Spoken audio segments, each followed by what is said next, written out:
You know how Facebook and Alphabet are facing all sorts of government investigations right now? Well, back then we had another software colossus in the midst of the mother of all federal investigations. United States versus Microsoft. An antitrust horror show that many thought would crush the company, although it still managed to rally 68% in 1999. Remember, everything was going nuts at that period. The antitrust case turned out to be a buying opportunity, but only long-term, as Microsoft swiftly fell from 50 to 13 when the dot-com bubble burst. I still like Microsoft up here in the 150s. Satya Nadella doing such a remarkable job. The regulators, they no longer have these guys in the crosshairs. Fifth is Home Depot, also rallied 68% that year. Well, that was on the way to national domination. While its business never really faltered, the ensuing recession caused the stock to get slammed. It took more than a decade to recover. You know what? I still think that Despot's cheap at 218, roughly 20 points off its high, 2.5% yield. Now, the company just stumbled because of lower guidance, but I predict that will be a blip over the long haul, even as I was quite upset about it, to tell you the truth.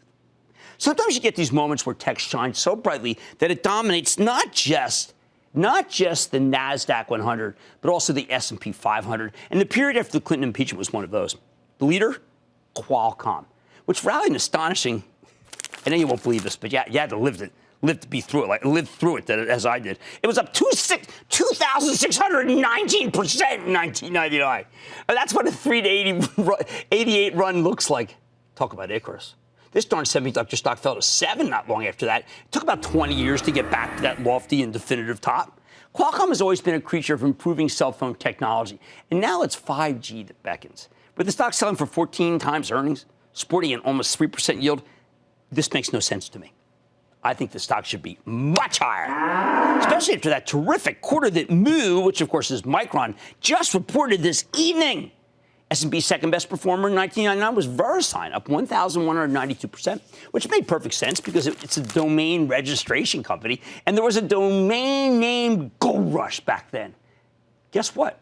There still is one now. And VeriSign's got all sorts of ancillary businesses. They reinvented themselves. Terrific returns. Stock peaked at close to 260 in 2000 and crashed to the single digits during the collapse. But like Cisco, it stayed in business, even if it took the stock 20 years to fully recover to those levels.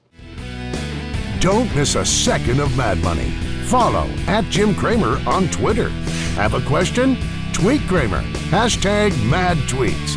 Send Jim an email to madmoney@cnbc.com or give us a call at 1-800-743-CNBC. Miss something? Head to madmoney.cnbc.com.